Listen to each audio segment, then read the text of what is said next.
Good turnout out there.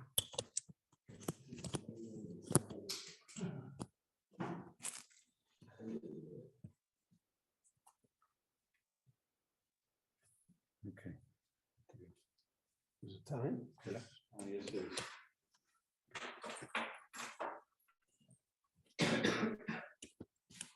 Okay, told everyone. Good Erev Shabbos.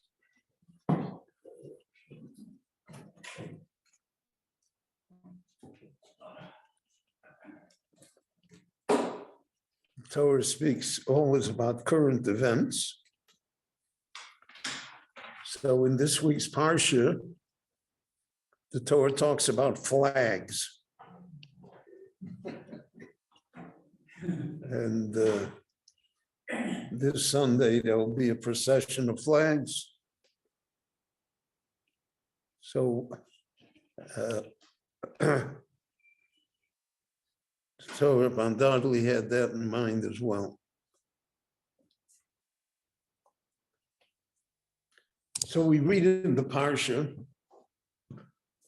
that each of the tribes had a flag, a banner. So when the Torah does not describe for us what the flags looked like, that's left to the Medrash. And there really is no unanimity in the Midrashim, but there's a certain basic theme that gives us an idea of what the flags were and why they were important. So for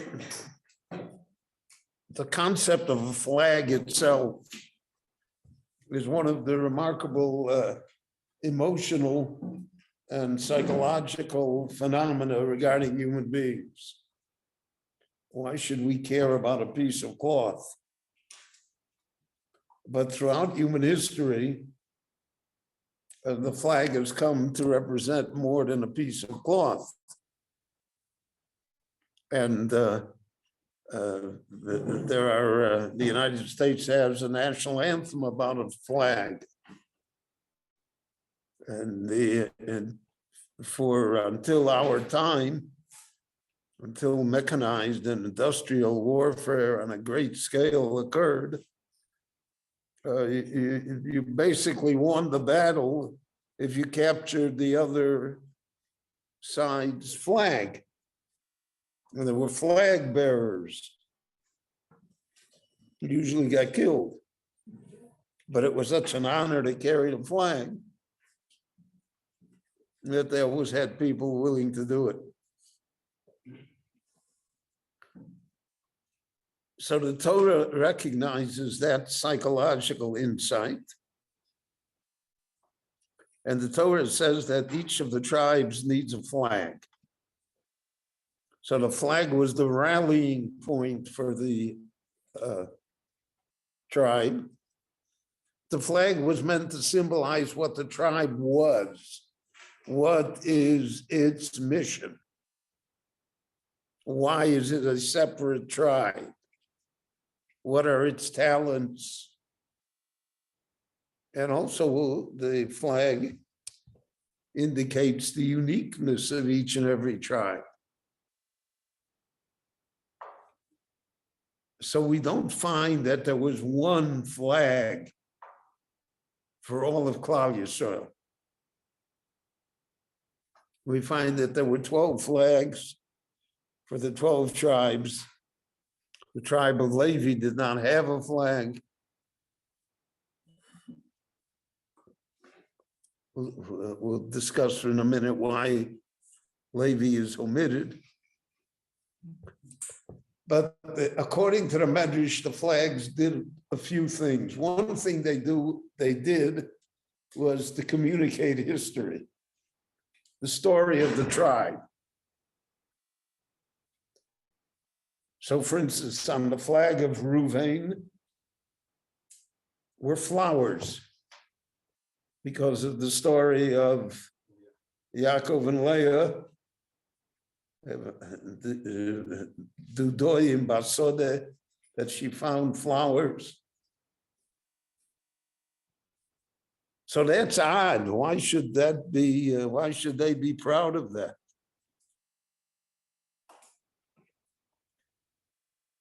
But it was a symbol of the fact that Reuven is the most, I don't know how to put it nicely, but he's the most frustrated of all of the sons. Whatever he does seems to be not acceptable. He wants to guarantee that Binyamin will return. And his father refuses his offer. He wants to save Yosef from the pit. Doesn't happen. He wants to protect and honor his mother. It turns out that the way he did it brings upon him the anger and criticism of his father. He is supposed to be the firstborn and have the right to have two tribes, and that's taken away from him. It's given instead to Yosef.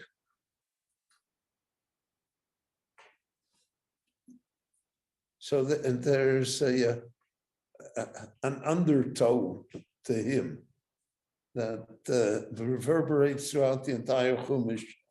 And later Tanakh, the Shevet Ruvain is in Ever Ayardain, they're in Transjordan. They go into Golis first before anyone else. Tribe is decimated. They had no shofet that came from their tribe. All of that is symbolized in the flag.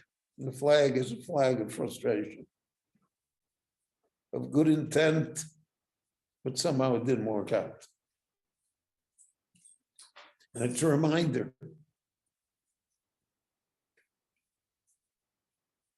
It's a reminder that good intentions are always necessary, but they don't guarantee good results,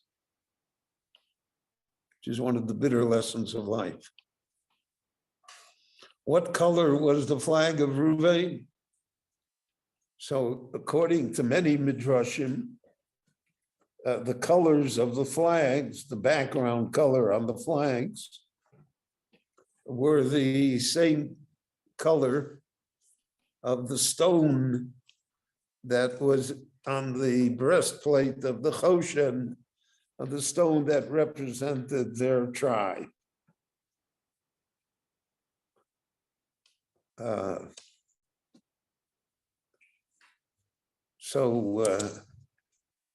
It was every flag had a different background color.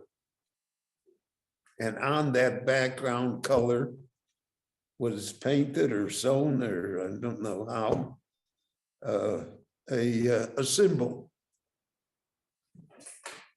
And as I mentioned, tribe of Reuven, the symbol was the representative of the flowers that he picked for his mother.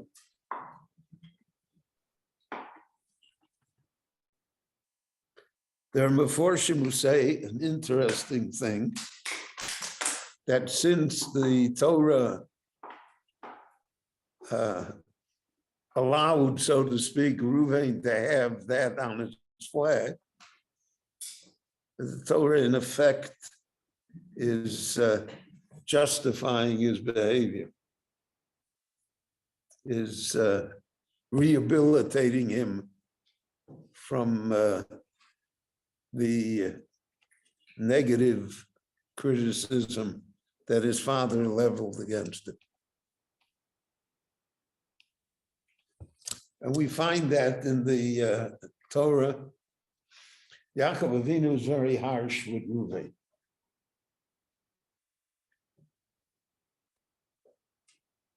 Reuven Bechori Yata, Reshis Kochi, Reshis Oni. You were supposed to be the greatest, and you ruined it.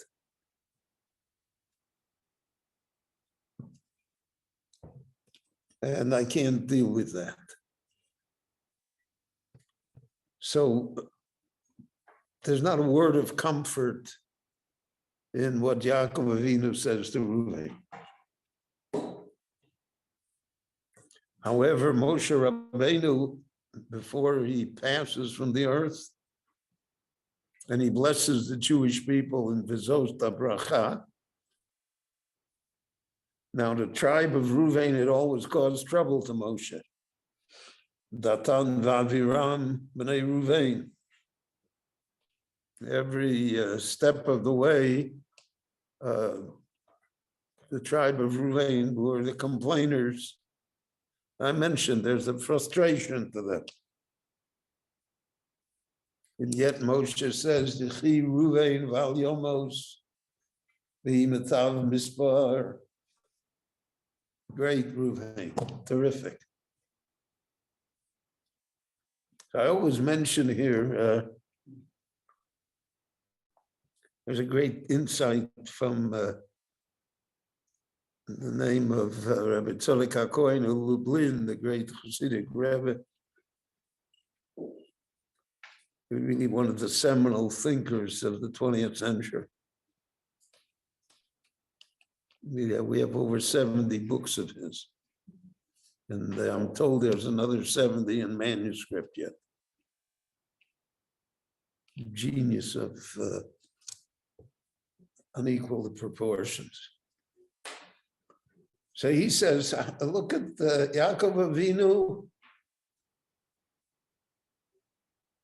He wipes the floor with Reuven.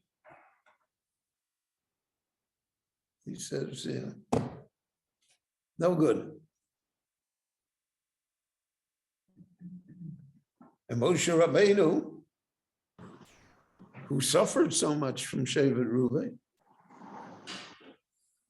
and Moshe Rabbeinu said, Yechi Reuven v'al yomos v'masov mispor. Great. So what's the difference between Moshe and Yaakov? So he says a brilliant insight. He says it's the difference between a parent and a teacher. A parent always sees what's missing in the child. Why didn't you get 100? You gonna marry her?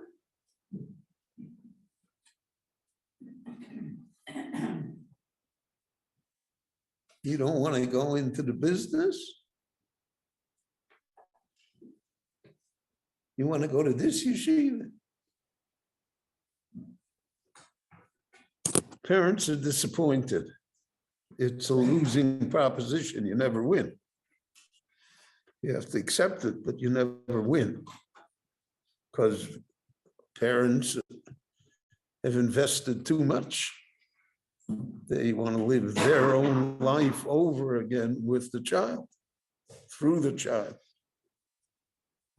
And the child is a different entity completely. And therefore, Yaakov is frustrated.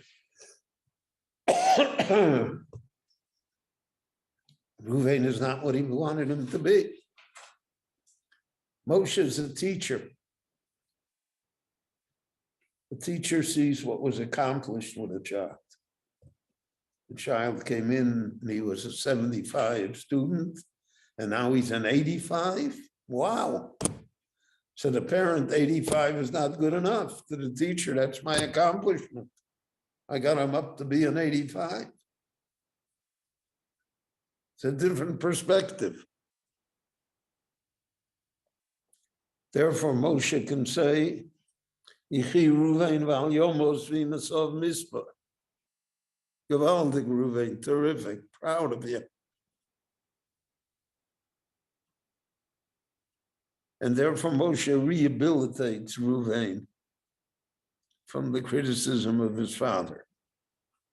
And because of that, Reuven puts on the flag the incident to show that there are two opinions regarding it, and that it's not necessarily a negative thing. We see the same thing with the flag of Shimon.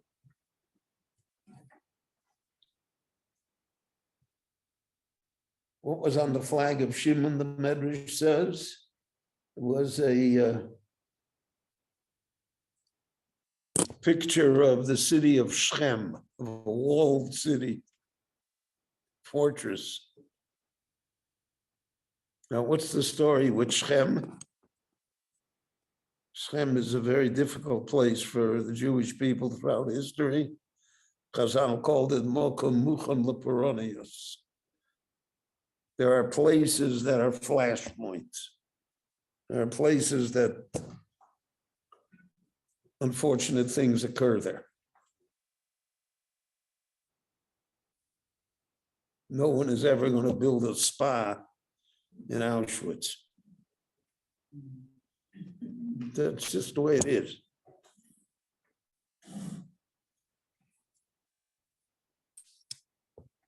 So the city of Shechem was destroyed by Shimon and Levi. Flags, the importance of flags. And Yaakov Avinu said, Shimon v'Levi achimein, they're brothers. Klei chomas mecheroseim, they're violent people. They destroyed the city, killed out everybody in Shechem. They wanted to kill Yosef. I don't want to have anything to do with them. V'sodom al tovo nafshi, b'koholom al nechad kvodi. Don't mention them with me. He's practically disowning them.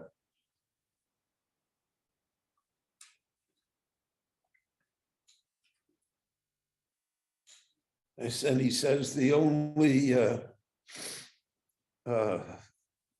cure, so to speak, to their behavior, to their nature, is achalkein b'Yaakov, hafitzein b'Yisrael.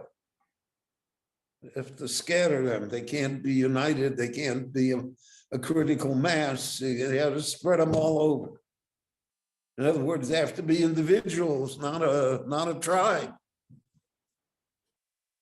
And we find that the words of Yaakov were fulfilled naturally. The tribe of Shimon never was able to conquer its own territory. It was always absorbed by Yehuda. The Levium never owned any property in Eretz Yisrael. They were always had to be supported by the community. So again, they said to Yaakov Avinu regarding their sister Dinah. Yaakov said, look what you did. You killed out the city. Well, now it's going to be a war. And they're going to hunt me, it'll be Al-Aqsa all over again. I don't needed it. Don't provoke him. And they answered him. They said, shall we let our sister be treated as a harlot? The Torah makes no further comment. The Torah leaves it there. So again, from a negative act, the tribe of Shimon made it a source of their pride. Don't start up with us. You want, you want trouble, we'll give you trouble. You cannot take us for granted. Throughout the long exile of the Jewish people, so in almost all circumstances, we had no ability to protect ourselves. But the Jewish people by nature have talents in war and strategy. We see all that throughout Tanakh, see that in the Bayis Sheni. All the historians agree that the most difficult battle the Romans ever had was here. Took them 7 years to conquer Jerusalem. The Jews are ferocious. So Shimon wanted to make that point. So they put on their flag the city of Shechem. That's their statement. Achazona yases achosenu. And when we see Moshe and Kaviochel heaven, allowed it to be on the flag. They didn't say take it off. They didn't say it's too provocative.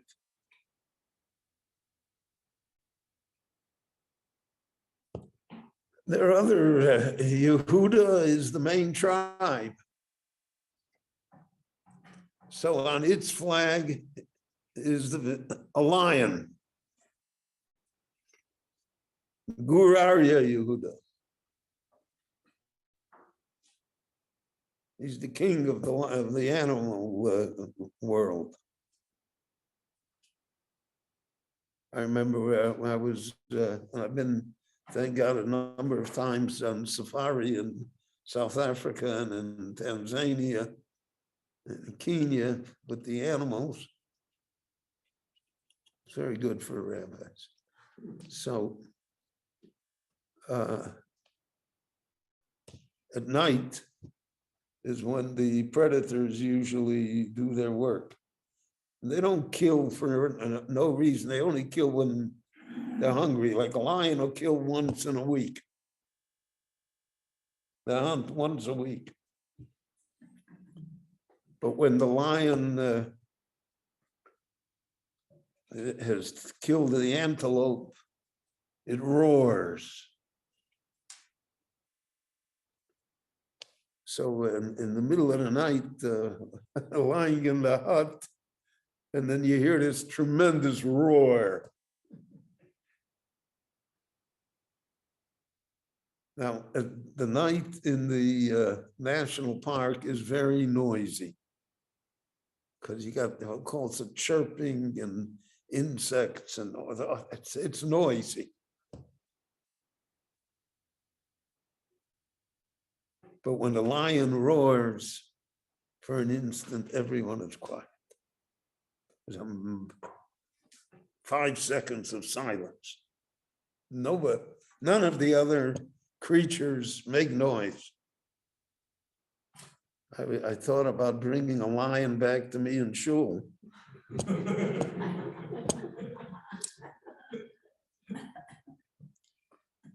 But that's the strength. That's why it's the king, the king of the beast, the king of the animal kingdom. So that's Yehuda. And Yehuda bears God's name, Kaviyachol, Yud Kei, Vav Kei, are 4 of the 5 letters of Yehuda. And the survival of the Jewish people is through Yehuda, and most Jews are descended from Yehuda. So there are Jews from all 12 tribes. So on his flag, he makes the statement, and the kings will come from Yehuda. Lo Yosser Shevet mi Yehuda, u'machokek mi bein Raglov. So putting the lion on the flag is the way he asserts his mission of being the leader of the Jewish people, being the tribe that will survive, so to speak, in strength and glory, and that the Jewish people will be named after him, Yehudim. There's a flag for the tribe of Yisachar too. Yisachar were the Talmidei Chachamim. They were the Torah people.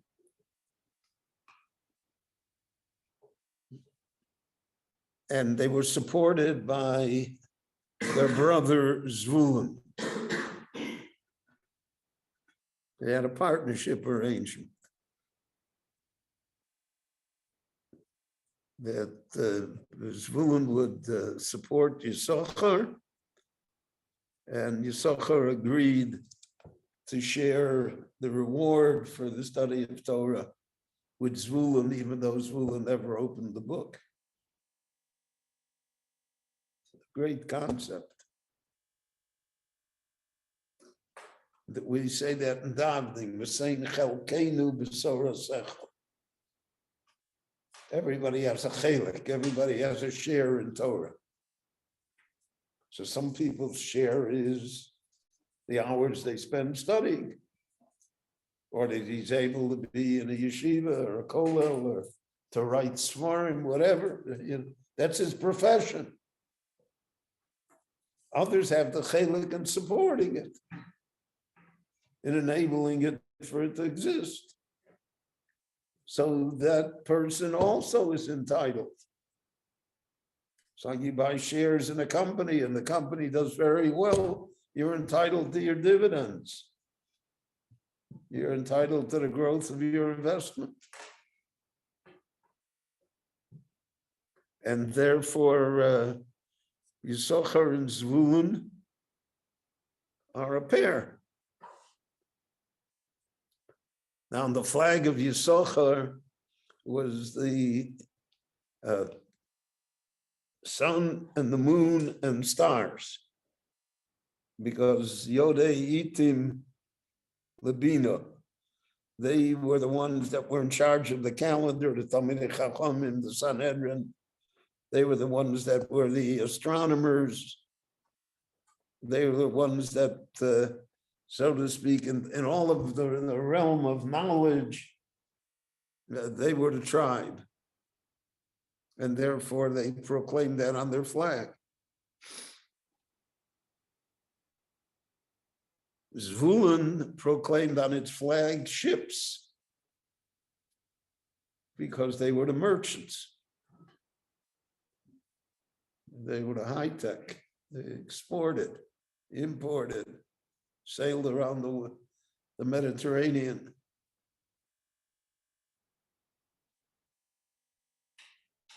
And so therefore on their flag, they had their ships.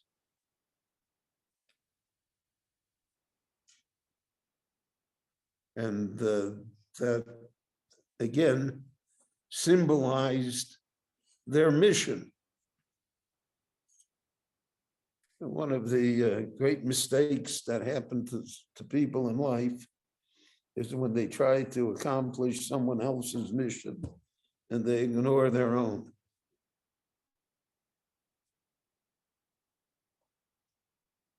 Each of us has a talent. Each of us has a position. Each of us has circumstances. Each of us has a personality.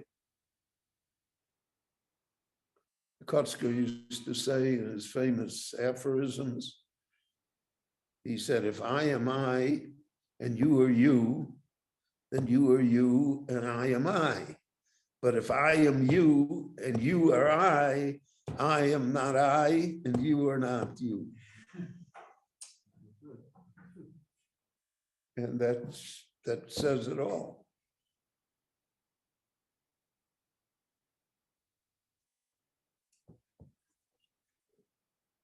And that has to do with a lot of things in life. You have to have your own, the Gemara, Tesis says, quotes a Gemara, that Rebbe Rabbi Anossi used to ask the Talmidim at the beginning of the semester, beginning of the Zman. So he asked his students, what do you want to learn?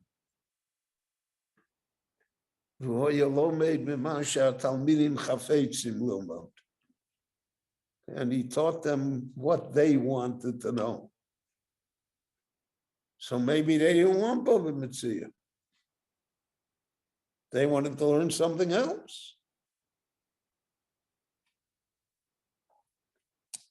I remember when I made the yeshiva in Monsey, and I consulted with Rabbi Yaakov Kamenetsky, who was really an extraordinarily clever, holy person. So he told me a few rules. The first rule he told me is you should remember the yeshiva is made for the students, not for the teachers, not for the rabbeim. I didn't understand then what he meant, but after a few months, I understood very well what he meant. Because sometimes the teacher, the teacher wants to teach calculus and it's called algebra. You start, you're not talking to the audience. And that's one of the great dangers in the yeshiva education. Because God forbid, if a student is once turned off to Torah study, it's very hard to get him back again.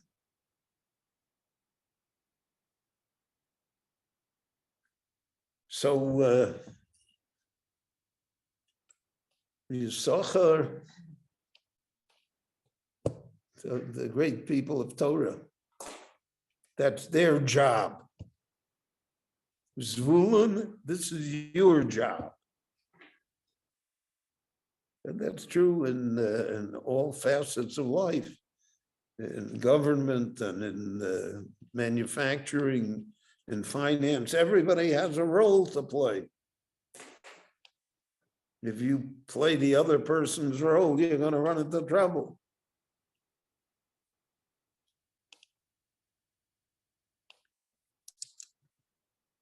I remember there was a man in a community, and he took an ad in the paper, the Jewish paper, that he's opening up an office. He's a financial advisor, and that anyone who wants advice in finances and investment should come to him.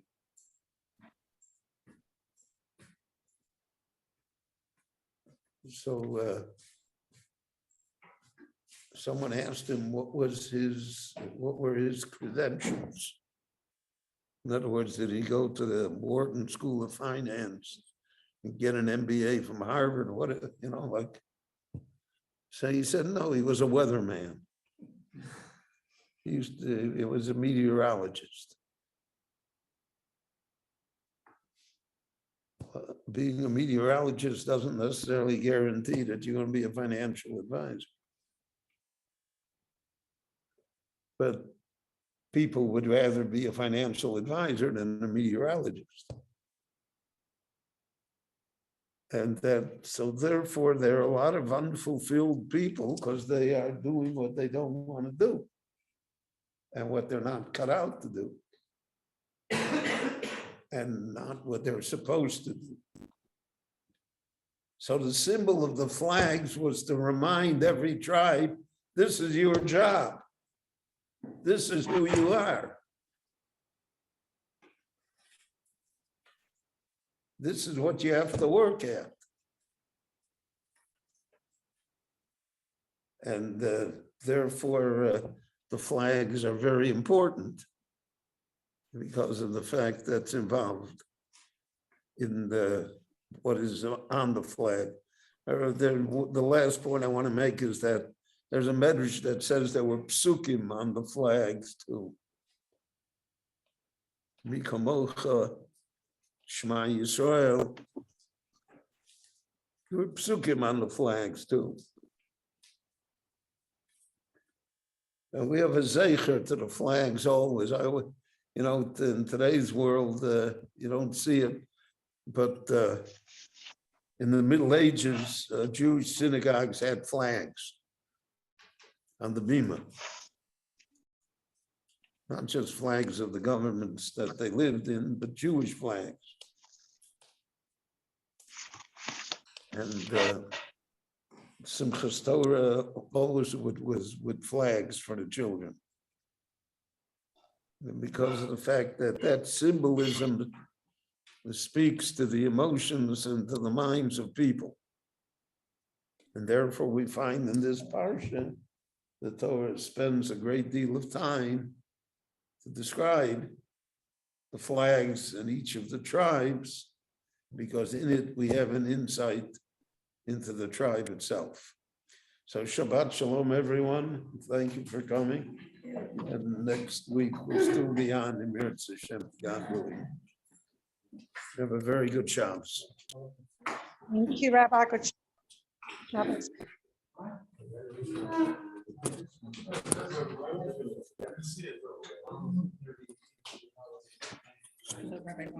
Hi, how are you? I'm sorry, I didn't know.